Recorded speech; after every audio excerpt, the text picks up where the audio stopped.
ছাত্ৰ-ছাত্ৰীসকল আজি তোমালোকৰ পৰিৱেশ পাঠ্যপুথিৰ পাঠ নম্বৰ 2 জীৱ আৰু পৰিৱেশ এই পাঠটো আলোচনা কৰিম খুব এটা গুৰুত্বপূৰ্ণ পাঠ ইয়াতে আমি বিভিন্ন ধৰণৰ খুব দৰকাৰী কথা পাম আমি প্ৰথম লেসনটো পাইছিলো তাতে পৰিৱেশ মানে কি তাৰে অজৈবিক উপাদান আৰু জৈবিক উপাদানৰ বিষয়ে আমি পাইছিলো ইয়াতো ধুনিয়াকে দিছে কাক জৈবিক উপাদান আৰু অজৈবিক উপাদান বুলি কয় তাৰ পিছতে ইয়াত হালুক সংলেখনৰ কথা দিছে হালুক সংলেখন মানে কি তোমালোকে এই কথাবিলাক পঢ়িবা একচুয়ালি তেতিয়াহে গতি কথাবিলাক বুজি পাবা হালুক সংলেখন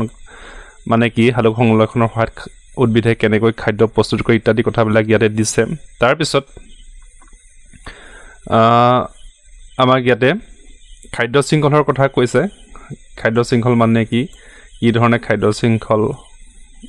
গঢ়ি উঠে তাৰ কথা আমাক ইয়াতে কৈছে তাৰ পিছত ইয়াত প্ৰাথমিক উপভোক্তা তাৰ পিছত দ্বিতীয় শ্ৰেণীৰ উপভোক্তা এইবিলাকৰ কথা কৈছে গোটেই পাঠটো দৰকাৰী কথাৰে ভৰি আছে এতিয়া আমি এই পাঠটোৰ যিখিনি পাঠভিত্তিক প্ৰশ্ন আছে সেইখিনি আলোচনা কৰচোন বলা এই তোমালোকে পাঠটো পঢ়ি পাঠটোৰ কন্টেন্টখিনি বুজিবলৈ চেষ্টা কৰিবা এতিয়া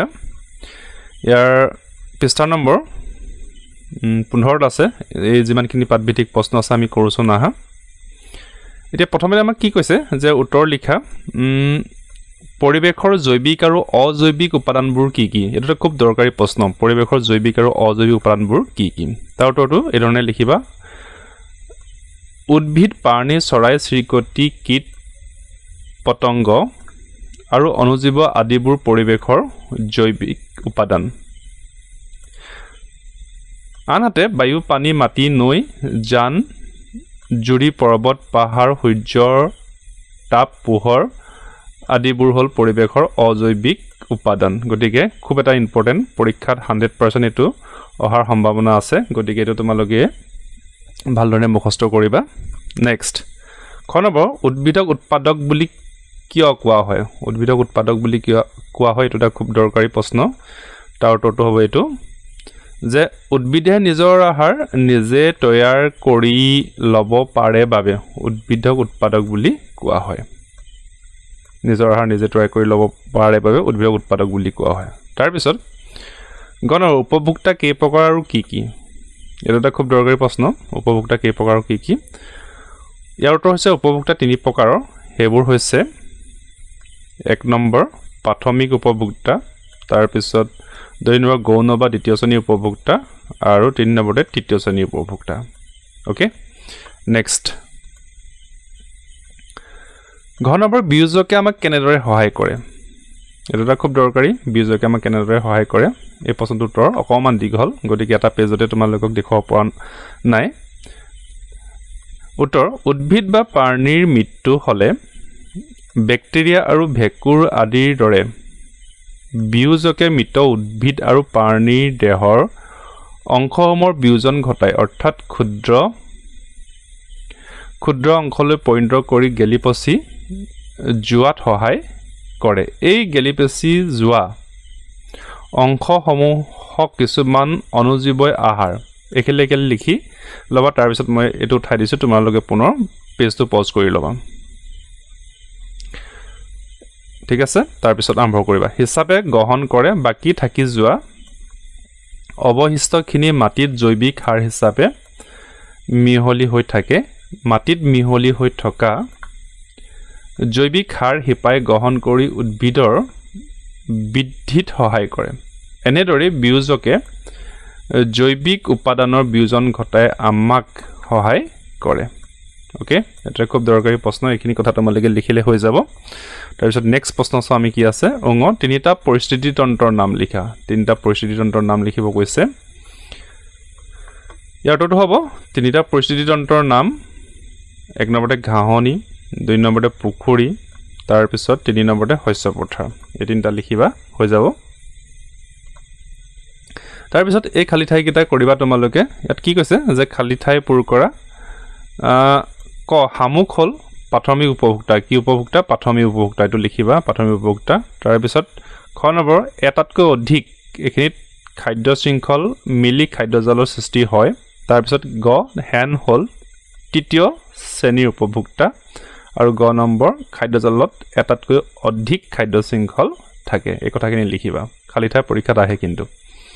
তাৰ পিছত 3 নম্বৰ শুদ্ধ উত্তৰ বাছি লোৱা ইয়াতে চোৱা প্ৰতিটো বাক্যতে আমাক তিনিটা অপচন দিছে যে খাদ্য শৃংখল আৰম্ভণিতে সদায় উদ্ভিদ প্ৰাণী অনুজীৱ থাকে তাৰে কোনটো শুদ্ধ ঠিক হেদৰে খ নম্বৰ বিয়োজকে উৎপাদকে উপভোক্তা খাদ্য প্ৰস্তুত কৰে তাৰ পিছত গ নম্বৰ উৎপাদকে বিয়োজকে উপভোক্তাৰ মৃতদেহ গেলি পচি যোৱাত সহায় কৰে এইটা মই তোমালোকক কৈ দিছো কেনেকৈ কৰি দিব লাগে তোমালোকে চাই লবা এতিয়া চোৱা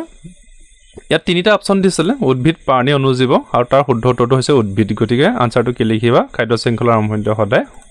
উদ্ভিদ থাকে তাৰ পিছত খ নম্বৰটো ইয়াত বিয়োজকে উৎপাদকে উপভোক্তাই খাদ্য প্ৰস্তুত কৰে কোনে খাদ্য প্ৰস্তুত কৰে উৎপাদকে খাদ্য প্ৰস্তুত কৰে গতিকে শুদ্ধটো হ'ব উৎপাদকে এই ধৰণে বাক্যটো পুনৰ লিখিব লাগিব তাৰ পিছত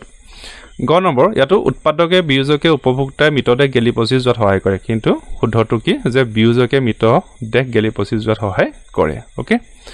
তাৰ পিছত নেক্সট এতিয়া আমাৰ 4 নম্বৰ প্ৰশ্ন খাদ্য শৃংখল কি উদাহৰণৰ সৈতে বুজাই লাগে খুব এটা দৰকাৰী প্ৰশ্ন খাদ্য শৃংখল কি ওকে এতিয়া এটো লিখিবা জীৱবিলাকে ইটোৱে হিটো খাদ্য হিচাপে গ্ৰহণ কৰোতে যি শৃংখল গঢ়ি উঠে তাকে খাদ্য শৃংখল বোলে খুব ইম্পৰ্টেন্ট মই কৈছো তোমালোক ভালদৰে মন দি কথাকিটা তোমালোকে পঢ়িবা উদাহৰণস্বৰূপে ঘাঁহক ফৰিঙে খায় ফৰিঙক ভেকুলিয়ে খায় ভেকুলিক সাপে খায় হাপক হেন চৰাই খায় এনেদৰে এতিয়া মই পেজটো অলপ ওপৰলৈ উঠাই দিম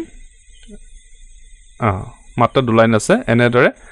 খাদ্যৰ বাবে ইটোৱে ইটোৰ ওপৰত নিৰ্ভৰ কৰি খাদ্য শৃংখল গঠন কৰে খুব এটা দৰকাৰী তোমালোকে ভিডিওটো পজ কৰি প্ৰশ্নটো সুন্দৰকৈ সম্পূৰ্ণকৈ লিখি পেলাবা নেক্সট পুখুৰী এটা পৰিস্থিতিতন্ত্ৰ হয়নে যুক্তি সহকাৰে বুজাই লিখা বলা ইয়াৰ প্ৰশ্ন উত্তৰটো আমি কৰোঁ উত্তৰ পুখুৰী হল পৰিস্থিতিতন্ত্ৰৰ এটা উত্তম উদাহৰণ পুখুৰীত থকা জলজ জীৱ যেনে হেলাই পুনি ভেট পানীত গজা ঘাঁহ আদিয়ে সূৰ্যৰ পোহৰত খাদ্য উৎপাদন কৰিব পাৰে বাবে এইবোৰক উৎপাদক বুলি ক'ব পাৰি এই উৎপাদকবোৰক বিভিন্ন ধৰণৰ কীট পতংগ সৰু মাছ শামুক একেলগে লিখি লবা প্ৰশ্নৰ উত্তৰটো যেহেতু দীঘল গতিকে প্ৰথমে একেলগে লিখি লবা তাৰ পিছত মই লাইন গিটা উঠাই দিছো তোমালোকে লাইন গিটা মিলাই লবা আমি লাষ্ট শামুকলৈকে লিখিছিলো তাৰ পিছত পুনৰ আমি আৰম্ভ কৰিম ঠিক আছে আদিয়ে আহাৰ হিচাপে গ্ৰহণ কৰে বাবে ইহত হৈছে প্ৰাথমিক উপভোক্তা পুনৰ এই প্ৰাথমিক উপভোক্তাবোৰক পুখুৰীত থকা ডাঙৰ মাছ ভেকুলি কেকুৰা আদিয়ে খাই বাবে ইহতক গৌণ বা দ্বিতীয় শ্ৰেণীৰ উপভোক্তা বোলা হয় আকৌ এই দ্বিতীয় শ্ৰেণীৰ উপভোক্তাবোৰক ভেকুলি কেকুৰা মাছ আদি খাপ ভৌগোলি মাছুৰুকা চৰাই আদিয়ে খায় হেয়েহে এতিয়া আমি একেলগে পুনৰ লিখি ললো পুনৰ পেজটো ওপৰলৈ উঠাব লাগিব আৰু অলপ আছে হেয়েহে লাষ্ট এক লাইন আছে এইবোৰক তৃতীয় শ্ৰেণীৰ উপভোক্তা বুলি কোৱা হয় গতিকে উপৰোক্ত আলোচনাৰ পৰা দেখা গ'ল যে পুখুৰী এটা পৰিস্থিতি তন্ত্ৰৰ আটাইতকৈ ভাল উদাহৰণ এইটো কিন্তু পৰীক্ষাত অহাৰ সম্ভাৱনা খুব বেছি এটো লং কোৱেশ্চন 4-5 নম্বৰ কাৰণে এটো আহিব পাৰে বুলি তোমালোকে খাটাংকে ধৰি লোৱা তাৰ পিছত হালুক সংলেখন এটা খুব দৰকাৰী হালুক সংলেখন কি বুজা হালুক সংলেখন বুলিলে কি বুজা ইয়াৰ প্ৰশ্ন উত্তৰটো এই ধৰণে আমি লিখিম উত্তৰ হেউজিয়া উদ্ভিদৰ পাতত থকা হৰিত কণাই সৌৰ শক্তি আহৰণ কৰিব পাৰে উদ্ভিদে বায়ুৰ পৰা কাৰ্বন ডাই অক্সাইড আৰু হিপাই মাটিৰ পৰা পানী শোষণ কৰি লয় হৰিত কণাই আহৰণ কৰা সৌৰ শক্তিৰ সহায়ত কাৰ্বন ডাই অক্সাইড আৰু পানীৰ মাজত বিক্ৰিয়া ঘটি উদ্ভিদৰ পাতত খাদ্য প্ৰস্তুত হয় পাতে খাদ্য প্ৰস্তুত কৰা এই জাস্ট এলাইন আছে মই অলপ ওপৰলৈ ঠাই দিছো এই প্ৰক্ৰিয়াটোকে সালোক সংশ্লেষণ বোলে খুব এটা ইম্পৰ্টেণ্ট প্ৰশ্ন এটা তোমালোকে মুখস্থ কৰিব ভাল ধৰণে তাৰ পিছত নেক্সট কি আছে আমি চাওঁ বলা তাৰ পিছত পাৰ্থক্য লিখিব দিছে কিহৰ পাৰ্থক্য লিখিব দিছে আমাক প্ৰথমে উৎপাদক আৰু বিয়োজক গতিকে আমি এটো কৰো উৎপাদক আৰু বিয়োজক ঠিক আছে পাৰ্থক্য লিখা ওকে তে উত্তৰ উদ্ভিদে সালোক সংশ্লেষণ প্ৰক্ৰিয়াৰ জৰিয়তে নিজৰ আহাৰ নিজে তৈয়াৰ কৰি লব পাৰে বাবে উদ্ভিদবোৰক উৎপাদক বোলা হয় প্ৰথম এটো লিখিব লাগিব তাৰ পিছত আনহাতে উদ্ভিদ বা প্ৰাণীৰ মৃত্যু হলে কিছুমান ব্যাকটেৰিয়া আৰু ভেকুৰে উদ্ভিদ আৰু প্ৰাণীৰ দেহৰ অংশসমূহৰ একেলগে লিখি লবা একেলগে লিখি অকণ উঠাই দিম মই অংশসমূহৰ তাৰ পিছত পুনৰ লিখিব বিজন ঘটাই অৰ্থাৎ ক্ষুদ্ৰ ক্ষুদ্ৰ অংশ লৈ পৰিণত কৰি গেলি পচি যোৱাত সহায় কৰে মৃত্যুৰ পাছত উদ্ভিদ প্ৰাণীৰ দৰে জৈৱিক উপাদানবোৰৰ বিজন ঘটোৱা এই ব্যাকটেৰিয়া আৰু ভেকুৰবোৰকে বিয়োজক বুলি কোৱা হয় অলৰাইট গতিকে এটো প্ৰথম পাৰ্থক্যটো আমাৰ হৈ গৈছে নেক্সট খ নম্বৰ ইয়াতে দিছে তৃণভোজী আৰু মাংসভোজী প্ৰাণী এটো এটা উজু বাৰু তৃণভোজী মাংসভোজী প্ৰাণী তোমালোকে এই বিষয়ে পাই আহিছে আগতেও তাৰ পিছত এটো লিখিবা যিবোৰ প্ৰাণীয়ে কেৱল ঘাঁহ বন গছ লতা পাত আদি উদ্ভিদ জাতীয় বস্তু খাইহে জীয়াই থাকে তেনে প্ৰাণীবোৰকে তৃণভোজী প্ৰাণী বোলে যেনে গৰু মহ ছাগলী হৰিণা শহাপহু আদি আনহাতে যিবোৰ প্ৰাণীয়ে তৃণভোজী প্ৰাণীৰ মাংস খায় জীয়াই থাকে তেনে প্ৰাণীবোৰক মাংসভোজী প্ৰাণী বোলে আৰু অকমান দুলাইন আছে এটো যেনে বাঘ সিংহ শিয়াল আদি গতিকে এটো আমাৰ পাৰ্থক্য হৈ গৈছে তৃণভোজী আৰু মাংসভোজী প্ৰাণী তাৰ পিছত কি আছে আমি চাওঁ বলা তাৰ পিছত খাদ্য শৃংখল আৰু খাদ্য জাল ওকে এতিয়া এটো লিখিবা জীৱবিলাকে ইটোৱে হিটো খাদ্য হিচাপে গ্ৰহণ কৰোতে যি শৃংখল গঢ়ি উঠে তাকে খাদ্য শৃংখল বোলে উদাহৰণস্বৰূপে ঘাঁহক ফৰিঙে খায় ফৰিঙক ভেকুলিয়ে খায় ভেকুলিক সাপে খায় সাপক হেন চৰায়ে খায় খাদ্য শৃংখলৰ আৰম্ভণিতে সদায় উদ্ভিদ থাকে তাৰ পিছত ক্ৰমান্বয়ে মই পেজটো অকমান ওপৰলৈ উঠাই দিছো পুনৰ ক্ৰমান্বয়ে তৃণভোজী প্ৰাণী মাংসভোজী প্ৰাণী আৰু শেষত সৰ্বভোজী প্ৰাণীবোৰ থাকে আনহাতে পৰিস্থিতি তন্ত্ৰত কেতিয়াবা একেটা প্ৰাণীয়ে এটাতকৈ অধিক খাদ্য শৃংখলত ভাগ লয় উদাহৰণস্বৰূপে উদ্ভিদক শহাপহু নিগনি ফৰিং আৰু শস্য খোৱা চৰায়ে খায় ঠিক তেনেদৰে নিগনিক সাপ আৰু হেন চৰায়ে খায় আকৌ হেন একেলগে লিখি লবা তাৰ পিছত পেজটো মই পুনৰ উঠাই দিছো তোমালোকে এনেকৈ উঠাই পজ কৰি পানি লিখিবা লাষ্ট একে লাইন লিখিব লাগিব চৰায়ে শহাপহু নিগনি সাপ ফৰিং আৰু শস্য খোৱা চৰাই খায় এইদৰে একেটা